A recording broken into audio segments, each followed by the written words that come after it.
Good morning mga Miwasaurs! Maaga na naman ngang gumising si Lion King today dahil meron akong seminar kaya samahan niyo ako sa aking a day in my life as a barangay secretary. Kapag tuyo talaga itong buhok ko mga Mima ay nagmumukha ako laging si Lion King dahil sobrang buhagha. Hindi sila magkasundo kung anong direksyon ng kulot ang gusto nila. Parang hindi na grade 1 itong mga buhok ko, kulang sa unity. Tapos pagbasa naman ay ayan at mukha naman akong may cancer. Dahil mukhang 30 pieces na lang yung mga buhok ko sa sobrang nipis. Maaga nga ako nakarating sa venue ng aming seminar at tingnan nyo naman mga Mima, ako pa lang talagang mag-isa dito sa hall. Pero maya-maya nga rin lang ay nagsidatingan na rin yung ibang mga barangay officials from different barangays. Tapos nagsimula na rin nga mag-lecture itong aming speaker about drugs. Lahat nga nung tungkol sa drugs ay in-lecture niya maliban na lang sa kung paano gamitin yung drugs. Yun nga sana yung hinihintay ko mga Mima, Cherise. Oh, baka naman seryosohin nyo yun mga Mima. Huwag kayong mag-alala dahil ang alam ko lang namang droga ay ang brief ng aking asawa. Maya-maya nga rin lang ay sinerve na yung aming merienda. Ito talaga yung masarap sa mga seminars mga Mima.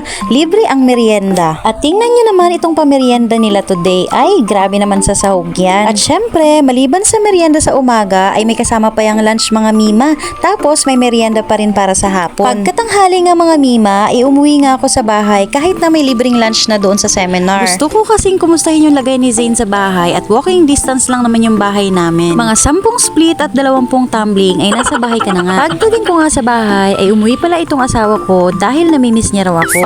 Wala silang tulong ng mga time na yan kaya ayan at umuwi siya dito sa bahay at mabuti na nga rin lang yan para may mag-asikaso kay Zane. 2 days kasi yung seminar namin at dahil nga na-asikaso niya na rin si Zane ayan at kumain na nga lang ako. Chicken kinemi nga itong ulam sa lunch na binigay sa amin at syempre naubos ko yan. Pagkatapos kumain ay nagpalit nga ako ng damit dahil pawis na ako kanina at syempre nagtoothbrush ako at nagtali ng buhok para mas ma-enhance yung lapad ng aking noo. Ilang minuto na nga lang at mag-aalauna na kaya nagpahatid na ako dito sa aking asawa para hindi na ako mainitan at syempre para hindi tayo mapagod. Oh, feeling Disney princess na naman yan. Sobrang init na nung mga oras na iyan pero carry bells lang dahil sanay naman na ako sa init dahil mas mainit pa dyan yung pagmamahala naming mag-asawa. 5 minutes na lang nga at mag-aalauna na nung makabalik ako dito sa venue ng aming seminar. Kinabahan pa ako dyan mga Mima baka kasi pag akyat ko ay ako na lang yung wala. Yung hagdan pa naman na ito ay dito nakaharap yung mga nagse-seminar. Pero nabulaga ako kasi nga pagkapasok ko ay iilan pa nga rin lang yung tao dito. Early bird na naman nga ako mga Mima. Naghintay-hintay lang ako dyan mga Mima na dumami kami at habang naghihintay nga ako ay finlex ko muna itong aking damit. Huling suot ko nga nito mga Mima ay nagmukha akong suma na pilit ibinalot sa nagkulang na dahon ng saging. Pero ngayon nga ay napansin ko at medyo may space na nga itong damit. Maya-maya na nga rin lang ay nagsimula na ulit yung aming lecture at iba na naman yung aming speaker. Masinsinan nga lang akong nakikinig dyan mga Mima habang hinihintay ko yung susunod na merienda. At heto na nga mga Mima,